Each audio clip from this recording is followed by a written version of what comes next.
الاصطناعي. نتحدث أيضا عن الاقتصاد الرقمي في الجزائر، فرصة نمو أو فرصة نمو خارج المحروقات، من الدفع الإلكتروني أيضا إلى الألياف البصرية، تجارب رقمية جزائرية تفرض نفسها اليوم. طبعا للحديث أكثر حول هذا الموضوع أسعد باستضافة الأستاذ ندير بالبحري، باحث في المجال التكنولوجي والمعلوماتية التسييرية. أهلا بك أستاذ معنا. أهلا.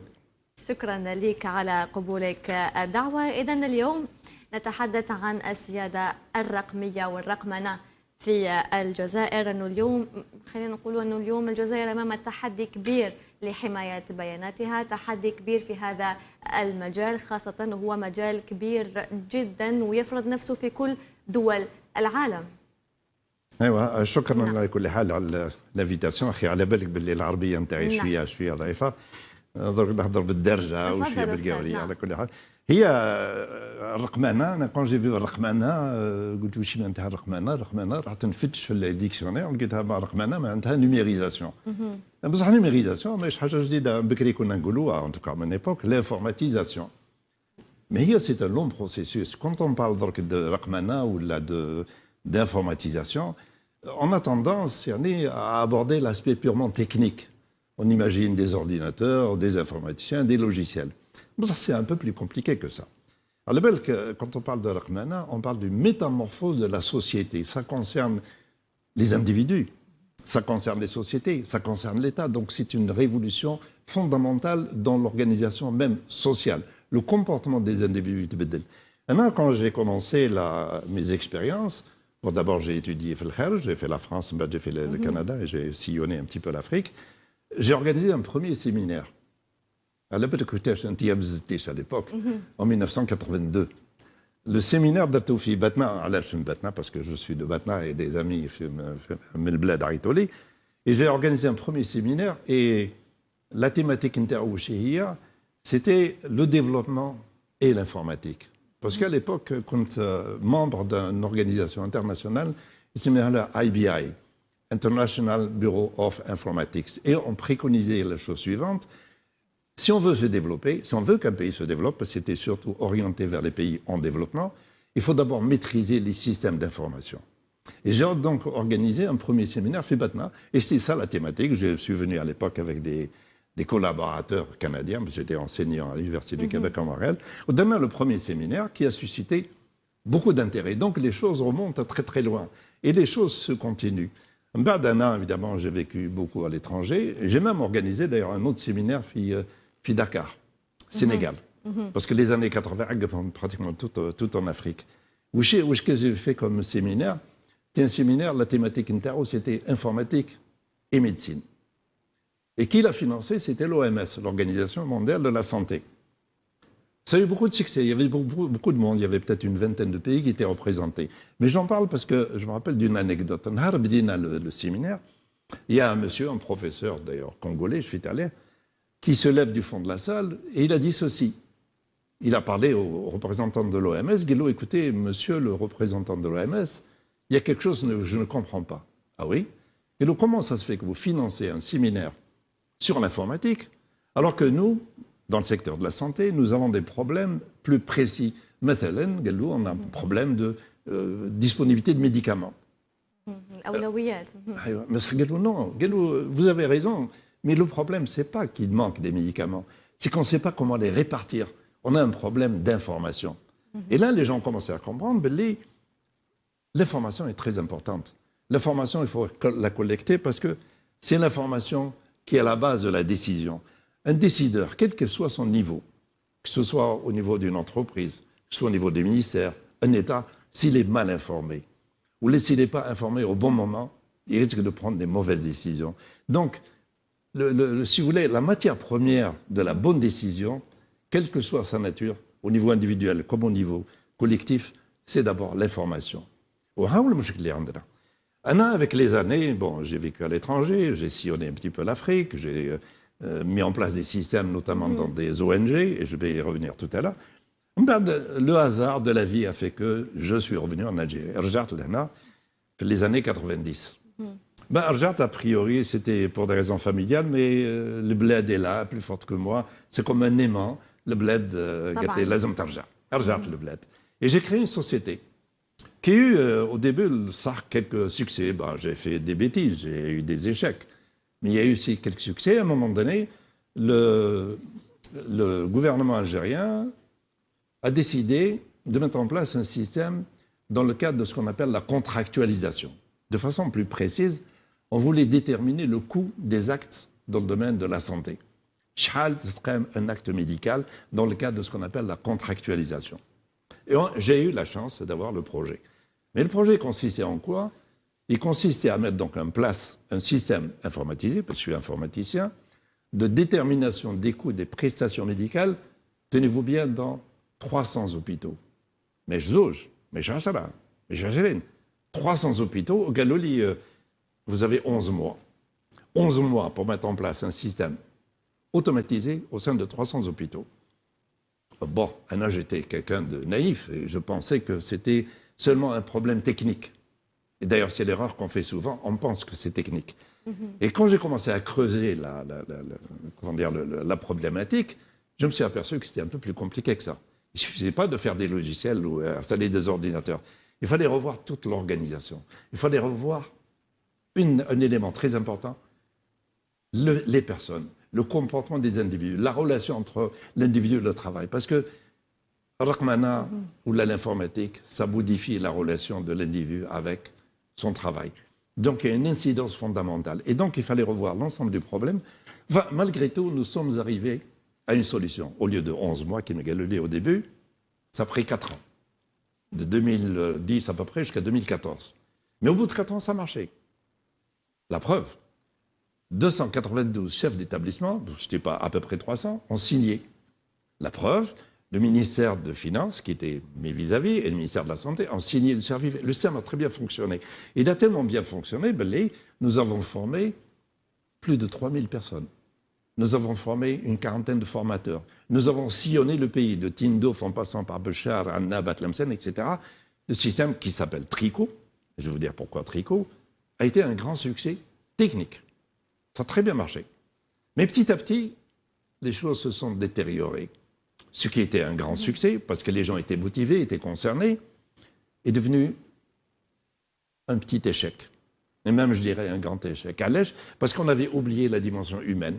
On avait oublié la formation. On avait oublié de changer les métiers complètement. On avait même oublié de changer certaines procédures de travail. Et donc, toute la problématique, justement, de la numérisation, à mon sens, ce n'est pas la technique. Technique, c'est la preuve. On a des solutions techniques qui fonctionnent très bien à l'étranger. Et j'ai ouvert le bled, ça ne marche plus. Ah, parce qu'il y a peut-être tout un environnement qu'il faut revoir. Il faut former les gens. Il faut changer les procédures. Il faut motiver. Alors, on a, avec cette expérience du projet Tricot, donc Allège Tricot, en fait, c'est triple comptabilité hospitalière. Allège ce triple comptabilité hospitalière parce que dans les hôpitaux qui ont un statut particulier, ils ont le statut d'EPA. Je mets un EPA, c'est établissement public à caractère administratif. Donc, une gestion comptable particulière, elle est basée seulement sur le budget. C'est-à-dire c'est une comptabilité très simple. Recettes, dépenses. Mais si on veut mettre en place un système de gestion sophistiqué, notamment pour déterminer les coûts, il fallait faire une refonte du système. Donc, les MDKLO, comme une entreprise économique, une comptabilité générale, les MDKLO, une comptabilité analytique, ou les MDKLO aussi, bien sûr, la gestion budgétaire. Donc, c'est un tout, mais de façon informatisée. Cela veut dire le comportement de les gens utilisent des registres. Dans le registre bleu, le registre vert, le registre jaune, etc. Il y a des registres partout, il y a de la paperasse partout, etc. Il fallait éliminer tout ça. Évidemment, c'est un changement majeur. Les gens qui ont l'habitude, ça fait des années et des décennies au Maïkhdou, d'une certaine façon, du jour au lendemain, c'est plus comme ça que ça marche. Et c'est ça qui est compliqué. C'est pour ça que d'ailleurs, on fait un séminaire la semaine prochaine. وهذا ما راح نهضروا عليه يعني المؤتمر اللي راح تقوموا به هنا في الجزائر قلت لي لو سيمينار ديمونسيون هيومان Dimension humaine, c'est ça. ديمونسيون هيومان دونك اذا نحكيو على هذا النقطه بالذات هذا المؤتمر والاهداف يعني لي بوت تاع هذا المؤتمر. Justement, c'est pour mettre l'accent sur la vraie problématique. Parce que jusqu'à présent, quand on met en place des systèmes informatisés, c'est l'informaticien. L'informaticien, il fait tout. Et l'informaticien, il devient comptable, il devient gestionnaire, il fait absolument tout. Mais ce n'est pas ça. L'informaticien, il a un rôle, ça. Le rôle de l'informaticien, c'est la sécurité de l'information. Parce qu'encore une fois, c'est la base de la décision. Donc l'informaticien, le khidma ntaak, sécurise-moi l'information. Sécurise-moi aussi la confidentialité de l'information. Mais il n'est pas seul. Il faut des gestionnaires, il faut des comptables, il faut des organisateurs. Et il faut notamment que les responsables des organisations s'impliquent. Parce que c'est important. C'est le, si vous voulez, c'est le système nerveux de l'organisation. S'il est mal géré, ou là, si on confie à un simple informaticien, on est complètement à côté. Donc, le mot tamarhada, c'est porté à Jmara. Quels sont les problèmes bloquants? Je ne parle pas des problèmes techniques, encore une fois, ce n'est pas ça la difficulté. Quels sont les problèmes? Il faut les identifier, et quels sont en particulier les problèmes propres à l'Algérie, à nous. On a un environnement tout à fait particulier. On a peut-être des habitudes, bonnes ou mauvaises, mais elles sont particulières. Donc, comment les contourner? Et on va donner justement, compte tenu des expériences qu'on a, des pistes de solutions. L'une des pistes de solutions, nous avons développé avec mon équipe qui se trouve à Lehna, à Fibatna, et à Montréal, j'ai lancé une petite équipe là, on a développé une approche, smita à pratique. Allez, à pratique, maintenant, apprendre et pratiquer. Avant de mettre en place un système, il faut d'abord apprendre. Vous apprendre. D'abord, il faut être sensibilisé. Il y en a qui m'a citoyen, qui fait citoyen, je cherche le mot, comme citoyen ordinaire. نعم نعم. أنا comme citoyen ordinaire. Oui, هذه الرقمنة, qu'est-ce qu'elle m'apporte? En quoi ça modifie ma vie? هذه الحاجة الأولى. Donc il faut d'abord sensibiliser les gens. L'impact de la numérisation sur la vie au quotidien, de l'individu ou d'un collectif. هذه الأولى. Deuxièmement, il faut motiver. Parce que ça ne marche pas si les gens ne sont pas motivés. Troisièmement, il faut former. Donc, sensibiliser, motiver, former. Avec des outils. Donc, on a développé un ensemble d'outils qui vont permettre aux citoyens, quel qu'il soit, quel soit son niveau, d'apprendre. Vous avez besoin de suivre une formation sur telle dimension. Vous avez besoin de 5 heures. L'oreille a besoin de 20 heures. L'oreille a besoin de 100 heures. Il y a les outils pour ça. À des coûts tout à fait dérisoires. C'est-à-dire que les gens n'ont plus besoin de se déplacer. On fait de la formation à distance. Mais c'est un truc, on va expliquer ça en détail lors du séminaire. Autrement dit, on va prendre en charge d'abord la problématique numéro 1, c'est-à-dire la formation des gens, au sens, je viens de l'expliquer, c'est-à-dire sensibiliser, former aux gens pour que les gens soient rassurés. Il y a beaucoup de cas où ça n'a pas fonctionné à l'âge. Parce que les gens n'étaient pas rassurés. Parce que les gens avaient peur. Et les gens ont peur de l'inconnu. C'est juste un exemple très simple. Ça se passe il y a quelques jours. C'est un établissement hospitalier qui travaille avec nous. Est-ce qu'il y a moyen de nous imprimer, parce qu'on pense toujours papier, les fiches de stock des médicaments de l'année dernière, de toute l'année? Vous savez ce que ça représente? C'est des tonnes de papier. La forêt de l'Amazonie va y passer complètement. Mais j'ai dit, ça n'a pas de sens. Alors là, ils m'ont demandé ça, parce que l'inspecteur, quand il vient, il veut voir le registre, il veut la fiche de stock. Non, à partir du moment où c'est dans une machine, j'ai plus besoin de papier. D'ailleurs, j'ai donné, tenez-vous par exemple, mademoiselle, vous recevez des courriels, des emails. Est-ce que vous les imprimez? Donc l'important, c'est pas le support, c'est pas le papier. L'important, c'est le contenu de l'information. Donc il faut déjà que les gens fassent une sorte de métamorphose intellectuelle pour qu'ils comprennent que l'important, c'est l'information. Il faut stocker l'information sans être besoin d'imprimer. Et les registres. Donc, les méthodes de travail. Parce que des gens se donnent de l'importance parce qu'ils sont capables de lire des registres. Il n'y a plus de registres. Le monde a changé. Ça, c'est complètement terminé. Maintenant, vous allez me dire, on parle aussi beaucoup d'intelligence artificielle. Oui, bien sûr. Mais l'intelligence artificielle, c'est quoi au départ? D'abord, c'est des données qu'on met dans des machines. On essaie de deviner des comportements. Et à part de ça, on fait ce qu'on appelle des algorithmes. Mais s'il n'y a pas de données, il n'y a pas d'intelligence artificielle. Et c'est l'une des problématiques qui va se poser. Je prends le cas du secteur de la santé, sur lequel donc, on a beaucoup travaillé pendant des années et des années. On ne peut pas parler d'intelligence ou là, de bonne gestion si on n'a pas accumulé des données. Mais accumuler des données au niveau national. Ça veut dire quoi? Ça veut dire qu'il faut harmoniser. Ça veut dire qu'il faut qu'on parle le même langage. Que l'on soit à Tindouf ou à Annaba ou à Tlemcen, tel acte, c'est le même code, kiff-kiff. De sorte à ce que, au niveau régional, d'une wilaya, d'une DSP, au niveau d'un ministère, on puisse exploiter l'information parce qu'on fait ce qu'on appelle de la consolidation. Donc, stocker des données, mais stocker des données pas n'importe lesquelles. Si je vous dis, mademoiselle, il y a 2 ans, il faisait 15 degrés à 17 heures. Vous avez dit, ça n'a pas d'importance. Mais si je vous dis, mademoiselle, écoutez, maintenant, il fait 15 degrés dehors, il pleut. Ah, c'est important. Autrement dit, même, la vie de l'information est importante. Donc, il faut collecter l'information, la diffuser au bon moment. Et donc, tout ça, c'est un comportement. C'est pour ça que je parlais de dimension humaine, le rôle de l'humain et l'importance qu'il faut accorder à l'information. J'ouvre une parenthèse dans tout ce que je suis en train de dire. J'ai organisé beaucoup de séminaires en Algérie et ailleurs. À un moment donné, j'ai organisé ici en Algérie, à Alger, un séminaire avec l'ANEP. Et la thématique, c'était quoi? À l'époque, c'était des années 97, je pense. C'était les enjeux économiques, sociaux et politiques de Internet. Et quand j'ai sorti ce thème, les gens m'ont dit « Shihadi Internet ». Vous allez voir le phénomène d'Internet, parce que moi je vivais à l'époque à l'étranger et je voyais un peu comment les choses évoluaient. Internet va métamorphoser les sociétés sur tous les plans, sur le plan de la culture, sur le plan de l'économie, même sur le plan de la politique. Obama en a bien fait l'exemple, comme en réalité il a eu grâce à Internet. Et la thématique, c'était celle-là, et j'ai dit aux gens avec qui je faisais le séminaire, c'était l'ANEP à l'époque, j'ai dit, la cible, ce sont les décideurs. Je connais les décideurs, les ministres, les conseils de ministres, parce qu'ils vont voir, c'est important, c'est stratégique. Le séminaire a eu lieu, il y a eu beaucoup de monde, il y a eu des centaines de personnes. Malheureusement, il n'y avait que des techniciens. Or, les techniciens, je n'avais rien à leur apprendre. Ce que j'aurais voulu, c'est que les décideurs comprennent. Malheureusement, c'était peut-être un petit peu trop tôt. Donc, on en est encore là. Autrement dit, c'est une longue histoire. Parfois, je me dis, je suis comme un disque rayé. Les disques n'existent plus. Je répète la même chose. Si vous ne maîtrisez pas votre système d'information, si vous n'utilisez pas les outils qui vous permettent d'avoir la bonne information au bon moment pour prendre des bonnes décisions, on est complètement à côté. Et donc, ne mettez pas seulement l'accent sur la dimension technique. Il n'y a pas que ça. Ça, c'est la partie à la limite la plus facile. Les informaticiens, on a de très bons informaticiens. Mais il faut que le reste s'implique. Je ne peux pas concevoir que dans une organisation, tenez, je prends même un exemple, dans un avion, il y a un pilote. Le pilote, il se base sur quoi pour prendre ses décisions? Sur des tableaux de bord.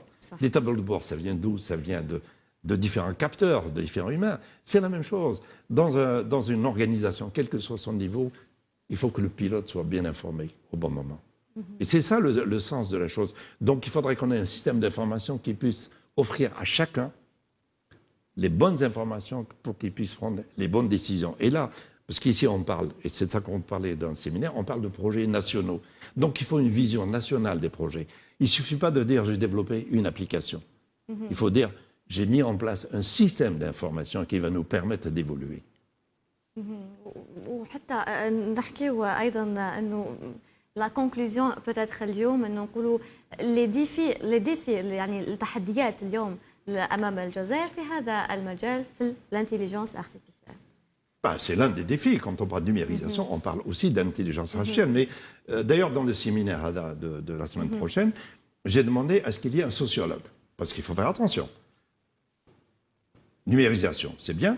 Il y a des bons, mais il y a aussi des côtés dangereux. Vous avez de l'impact, par exemple, dans les écoles, où les enfants ne font plus d'efforts, où on compte sur un robot pour faire tout le travail. Les gens ne savent même plus rédiger. C'est un robot qui rédige à leur place. Donc, ça, c'est l'effet pervers. Donc, il faut faire très attention. Et ceci a un impact, justement, sur même la législation. Il faut que les législateurs soient conscients des dangers aussi d'une informatisation, j'allais dire sauvage. Donc, il y a des défis dans tous les sens. Maintenant, il y a une autre dimension. Il y a une dimension économique. L'information, je dis, c'est un outil d'aide à la décision, mais c'est aussi un outil marchand. Or, et j'arrête pas de le répéter depuis des années, nous avons un avantage considérable. L'un des avantages considérables, nous avons au moins 2 cultures. Nous avons la culture, à la preuve, nous avons la culture de l'Occident, mais nous avons aussi notre culture propre, arabo-africano, tiers-mondiste. Mais ça, c'est une richesse extraordinaire. Et comment il se fait que moi, je vais acheter un produit d'information de l'étranger, alors que j'ai plus d'atouts que lui pour les faire. Donc, à la limite, l'un des défis aussi, c'est de faire en sorte que la production intellectuelle, sous la forme notamment de logiciels, sous la forme de conseils qui l'accompagnent, devient un outil marchand. Autrement dit, on peut exporter de l'intelligence. Ce que certains pays, je ne veux pas les citer, arrivent à faire. Donc les défis sont multiples. Mais d'abord, c'est une métamorphose de la société et c'est une implication à tous les niveaux. À tous les niveaux. C'est pas, encore une fois, je suis en train de me répéter, attention, si vous considérez que c'est purement technique, vous êtes complètement à côté de la question. C'est multiforme. Et donc, ça implique tout le monde. Et bien sûr, le pouvoir politique a un rôle très important. Là, ils ont donné des lignes directrices. C'est excellent. Mieux vaut tard que jamais. Mais je pense qu'on est dans la bonne voie. Mais là, il faut comprendre que le pied doit être sur l'accélérateur. نعم صحيح يعني نظرا لضيق الوقت في الأخير كلمة أخيرة dernier mot. Écoutez, Anna, j'avais une devise, je l'ai toujours d'ailleurs, dans laquelle je disais « Le gagnant ne lâche jamais, le lâcheur ne gagne jamais ». Autrement dit, il faut beaucoup de souffle. Il ne faut pas baisser les bras. Nous avons des outils considérables. Il faut les exploiter. Même si c'est tard, ce n'est pas plus grave que ça. Mais je pense qu'on est à un virage tout à fait décisif. Et je suis tout à fait optimiste. احنا نتمنى لك كل التوفيق استاذ نذير بالبحري، اذا استاذ في المجال التكنولوجيا المعلوماتيه التسييريه، حتى نتمنى لكم التوفيق في المؤتمر الجاي ان شاء الله اللي راح تقومون في القليعه بالجزائر. Mais ça, je veux préciser une chose, le séminaire de l'Almu'tamar, ce n'est pas une fin en soi. Ça doit déboucher sur de l'action. C'est l'action qui importe. Le séminaire, c'est juste pour resensibiliser les gens à ce qu'on dit depuis longtemps, mais il faut passer à l'action. Il faut bien comprendre une chose. L'humain, l'Algérien, pas plus que les autres, est d'abord individuel. Les gens se sentent concernés par l'intérêt individuel.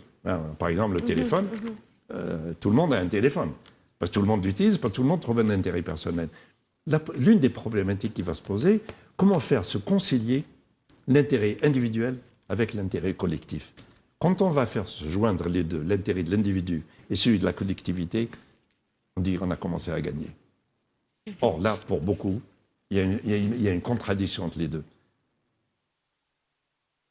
شكرا لك أستاذ نذير. طبعا أعتذر نظرا لضيق الوقت، لكن الحديث معك شيق جدا. شكرا لك وكل التوفيق في بقية مشوارك. كذا مشاهدينا طبعا سنواصل بقية أخبارنا لنهار